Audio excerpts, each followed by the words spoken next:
2019 global burden of ഡിസീസിന്റെ report പ്രകാരം ഇന്ത്യയിൽ 3 കോടിയിലധികം ആൾക്കാരിൽ ആസ്മ ഉണ്ട്. അതായത് ലോകത്തുള്ള ഓൾ ആസ്മ പേഷ്യൻസ് എടുക്കുകയാണെങ്കിൽ അതിൽ 13% ഇന്ത്യയിലാണുള്ളത്. അതിൽ പക്ഷേ ലോകത്തുള്ള ആസ്മ റീസൺസ് ആയിട്ട് കമ്പയർ ചെയ്യുകയാണെങ്കിൽ 3 മടങ്ങ് കൂടുതലാണ് ഇന്ത്യയിലുള്ള ആസ്മ ഡെത്ത്സ്, ആസ്മ കാരണങ്ങളുള്ള മരണങ്ങൾ. അപ്പൊ അതിനെ പറ്റി പഠിച്ചപ്പോഴാണ് മനസ്സിലായത് മോർ കോമൺ റീസൺ എന്തൊക്കെയാന്ന് വെച്ചാൽ പലപ്പോഴും ആസ്മ എന്നുള്ള വാക്കിനോടുള്ള പേടി കാരണം ആസ്മയെ രക്ഷിതാക്കളും അതുപോലെ തന്നെ ചില ട്രീറ്റിംഗ് ആൾക്കാരും അതിന് ജസ്റ്റ് ചുമ അല്ലെങ്കിൽ ശ്വാസം മുട്ട് എന്നൊരു ചെറിയൊരു ടെർമിനോളജിയിൽ ഒതുക്കിക്കൊണ്ട് തന്നെ കൃത്യമായിട്ടുള്ള ട്രീറ്റ്മെന്റ് എടുക്കുന്നില്ല. രണ്ടാമത്തെ ഒരു കോമൺ കാരണം എന്ന് പറയുന്നത് കൃത്യമായിട്ടുള്ള ട്രീറ്റ്മെന്റ് ഇൻഹേലേഴ്സ് പറഞ്ഞു കൊടുത്താലും അതിനോടുള്ള പേടി കാരണം ഇൻഹേലേഴ്സ് ഉപയോഗിക്കാതിരിക്കുന്നത്.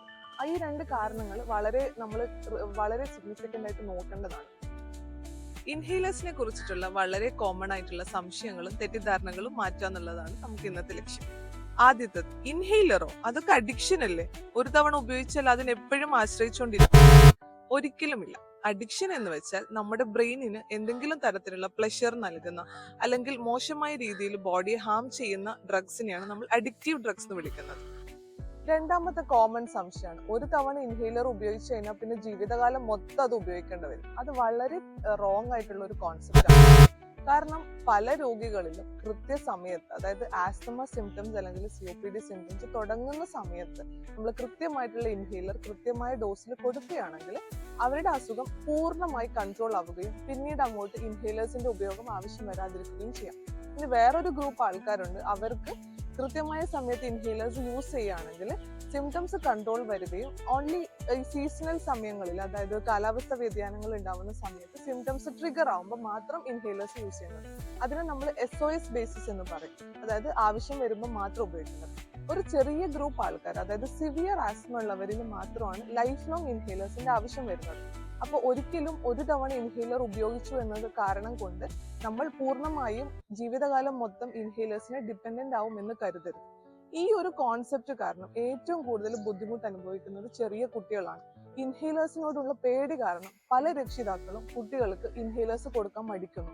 ആ കാരണം കൊണ്ട് തന്നെ ഈ ശ്വാസനാളികളിൽ ഉണ്ടാവുന്ന നീർക്കെട്ടും ചുരുക്കവും ആ സമയത്ത് കംപ്ലീറ്റ് ആയിട്ട് ക്ലിയർ ആവാത്തത് കൊണ്ട് തന്നെ ആ കുട്ടികളിൽ ഈ ഡാമേജ് പെർമനന്റ് ആയി മാറുന്നു.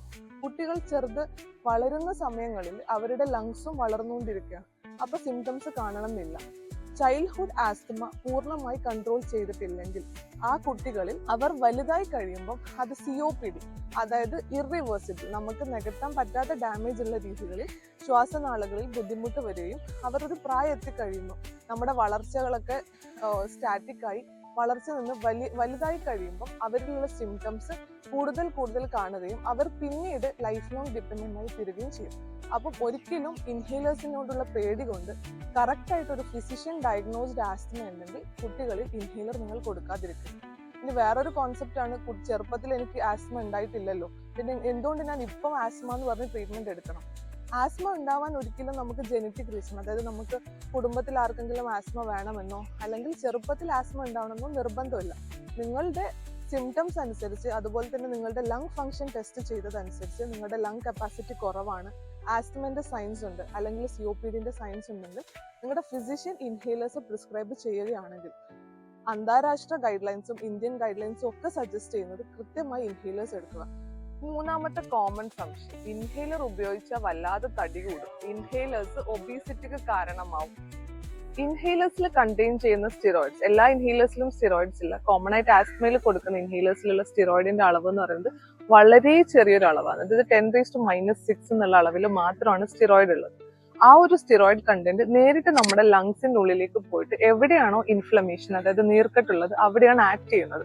അതുകൊണ്ട് തന്നെ ശരീരത്തിന്റെ ഉള്ളിലേക്ക് സിസ്റ്റമിക് അബ്സോർപ്ഷൻ എന്ന് പറയും, അതായത് ബ്ലഡിൽ പോയി ബാക്കി ഓർഗൻസിലോട്ട് എത്താനുള്ള സാധ്യതയില്ല. അതുകൊണ്ട് തന്നെ ഇൻഹേലർ ഉപയോഗിച്ചത് കൊണ്ട് തടി കൂടില്ല. പക്ഷെ ആസ്മ പേഷ്യൻസിന് തടി കൂടാൻ വേറെ കുറച്ച് കാരണങ്ങളുണ്ട്. ഈ ഇൻഹേലേഴ്സ് ഉപയോഗിക്കാനുള്ള മടി കാരണം അവരുടെ ആസ്മ കൺട്രോളിൽ അല്ലെങ്കിൽ വർഷത്തിൽ 3-4 തവണ ഹോസ്പിറ്റലിൽ അഡ്മിറ്റ് ആവുകയോ അല്ലെങ്കിൽ എമർജൻസി വിസിറ്റ് ചെയ്യുകയോ ചെയ്യും. ആ സമയങ്ങളിൽ അക്യൂട്ട് എക്സാസർബേഷൻ, അതായത് ആസ്മ അറ്റാക്ക് വരുമ്പോൾ അതിന്റെ ട്രീറ്റ്മെന്റ് എന്ന് പറയുന്നത് IV സ്റ്റിറോയിഡ് അല്ലെങ്കിൽ സിസ്റ്റമിക് സ്റ്റിറോയിഡ് എന്ന് പറയും. അതായത് നമ്മൾ ഗുളികയുടെ ഫോമിലോ അല്ലെങ്കിൽ ഇഞ്ചക്ഷന്റെ ഫോമിലോ സ്റ്റിറോയിഡ് കൊടുക്കേണ്ടി വരും.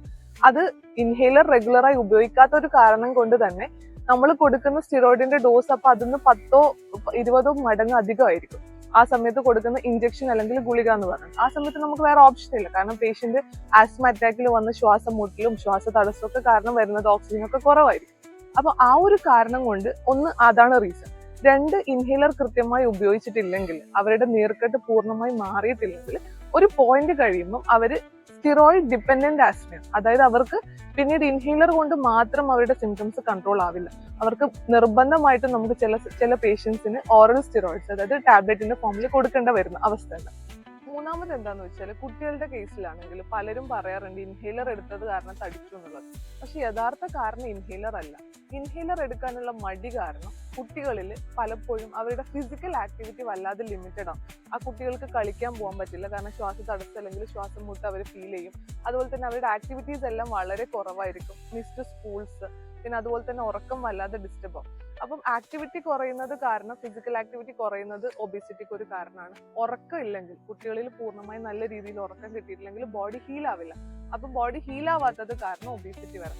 ഇതൊക്കെയാണ് സാധാരണയായിട്ട് ആസ്മ കാരണം തടി വെക്കാനുള്ള കാരണങ്ങൾ. അപ്പൊ ബോഡിക്ക് നമ്മൾ എത്രത്തോളം സ്ട്രെസ് കൊടുക്കുന്നു അത്രത്തോളം സ്ട്രെസ് ഹോർമോൺസ് ബോഡിയിൽ നിന്ന് റിലീസ് ചെയ്യും. അടുത്തൊരു കോമൺ പ്രശ്നമാണ് പേഷ്യൻസിന്റെ, ഡോക്ടറെ എനിക്ക് ഇൻഹേലർ വേണമെങ്കിൽ എനിക്ക് 2-3 ഗുളിക തന്നു. ഗുളികയാകുമ്പോൾ കുഴപ്പമില്ലല്ലോ, സൈഡ് എഫക്ട് ഉണ്ടാവില്ല. അപ്പൊ ഗുളിക തരുമ്പോൾ, അതായത് ബ്രോങ്കോ ഡൈലേറ്റർ ഗുളിക അല്ലെങ്കിൽ സ്റ്റിറോയിഡ് ഗുളിക ആസ്മക്ക് വേണ്ടി തരുവാണെങ്കിൽ, നമ്മുടെ ഗുളിക എങ്ങനെ ആക്ട് ചെയ്യുന്നത്? നമ്മൾ വായിലൂടെ കഴിച്ച് വയറ്റിലെത്തി, വയറിന്ന് ബ്ലഡിൽ പോയി, ബ്ലഡ് എന്ന് ഹാർട്ടിൽ പോയി, നമ്മുടെ ശരീരത്തിലെ എല്ലാ ഭാഗങ്ങളിലേക്കും ആ ഡ്രഗ് ഡെപ്പോസിറ്റ് ആണ്. അതിന്റെ ഒരു ഭാഗം മാത്രമാണ് ലങ്സിലേക്ക് പോകുന്നത്. അപ്പൊ 2 കുഴപ്പമുള്ളത്, സിസ്റ്റമിക് സൈഡ് എഫക്ട്, അതായത് ഈ എടുക്കുന്ന മരുന്നിന്റെ സൈഡ് എഫക്ട് ബാക്കി ശരീരഭാഗങ്ങളിലെല്ലാം ബാധിക്കും. രണ്ടാമത്തത് ഡോസ്. അപ്പം ഓറലി എടുക്കുമ്പോൾ നമുക്ക് ആവശ്യമായിട്ടുള്ള ഡോസ് വളരെ കൂടുതലായിട്ട് വേണ്ടിവരും. അതുകൊണ്ടാണ് എപ്പോഴും ഡയഗ്നോസ്ഡ് കേസസിൽ inhalers is always better than tablets. അടുത്തൊരു സംശയം അല്ലെങ്കിൽ അടുത്തൊരു തെറ്റിദ്ധാരണയാണ്, ഡോക്ടറെ ഞാൻ ഇൻഹേലർ ഉപയോഗിച്ചാൽ എല്ലാവരും വിചാരിക്കില്ല എനിക്ക് വലിയ സീരിയസ് ആയിട്ടുള്ള അസുഖമാണെന്നുള്ളത്. അത് വേണ്ട, അതുകൊണ്ട് എനിക്ക് ഗുളിക മതി. പല ആൾക്കാർക്കും ഇൻഹേലർ പബ്ലിക് പ്ലേസിൽ അല്ലെങ്കിൽ ആൾക്കാർ ഇൻഹേലർ ഉപയോഗിക്കുന്നുണ്ടെന്ന് പറയാൻ ഭയങ്കര മടിയാണ്. നമ്മുടെ വലിയ വലിയ celebrities, David Beckham, Priyanka Chopra, Amitabh Bachchan, ഇവരൊക്കെ ആസ്മയുള്ള ആൾക്കാരും ഇൻഹേലേഴ്സ് കൃത്യമായി യൂസ് ചെയ്ത് സിംറ്റംസ് കൺട്രോൾ ചെയ്ത് അവരുടെ ഡെയിലി ലൈഫിനെ വളരെ സ്മൂത്ത് ആയിട്ട് കൊണ്ടുപോകുന്ന ആൾക്കാരാണ്. ഒരിക്കലും ഇൻഹേലർ ഉപയോഗിക്കുന്നു എന്നത് സിവിയർ ആസ്മ അല്ലെങ്കിൽ വളരെ വലിയൊരു രോഗത്തിന്റെ ഒരു ലക്ഷണമൊന്നുമല്ല. അത് പൊതുവെ ഉള്ളൊരു തെറ്റിദ്ധാരണയാണ്. അപ്പൊ അതിന് വളരെ അധികം അവയർനെസ്സും കൂടെ ആവശ്യമുണ്ട്. അപ്പോൾ ഏർലി സ്റ്റേജിൽ നമ്മൾ ഇൻഹേലർ യൂസ് ചെയ്യുകയാണെങ്കിൽ ആസ്മയെ നമ്മൾ കംപ്ലീറ്റ്ലി കൺട്രോളിൽ കൊണ്ടുവരാനുള്ള ചാൻസസ് വളരെ കൂടുതലാണ്. അപ്പോൾ ഏർലി സ്റ്റേജിൽ സിംറ്റംസ് ഉണ്ടാകുമ്പോൾ നിങ്ങളുടെ ലങ് കപ്പാസിറ്റിനെ ബാധിക്കുന്ന സമയത്ത് ഉപയോഗിച്ചിട്ടില്ലെങ്കിൽ പിന്നീടാണ് അതൊരു ലൈഫ് ലോങ് ഡിപ്പെൻഡൻസ് വരിക, അല്ലെങ്കിൽ കൂടുതൽ ഹോസ്പിറ്റൽ അഡ്മിഷൻസ് ഒക്കെ വരും. ഇൻഹേലർ ഒരു അഡിക്ഷൻ അല്ല, ഡേഞ്ചറും അല്ല. ഇൻഹേലേഴ്സിനോടുള്ള ഭയം ഒഴിവാക്കും, ബ്രീത്തിങ് സുരക്ഷിതമാക്കുക. ഈ ഇൻഹേലേഴ്സ് എന്ന് പറയുന്നത് നമ്മുടെ ലോക ആരോഗ്യ സംഘടനയും അതുപോലെ തന്നെ ആസ്മയെ പറ്റിയുള്ള ജീന ഗൈഡ് ലൈൻസ് ഒക്കെ റെക്കമെൻഡ് ചെയ്യുന്ന വളരെ സേഫ് ആയിട്ടുള്ള ട്രീറ്റ്മെന്റ് ആണ്. ഇനി നിങ്ങൾക്ക് ഇൻഹേലേഴ്സിനെ പറ്റി എന്തെങ്കിലും സംശയങ്ങൾ ഉണ്ടെങ്കിൽ അത് താഴെ കമന്റിൽ പറയുക. നെക്സ്റ്റ് വീഡിയോയിൽ ഞാൻ ക്ലിയർ ചെയ്യാം.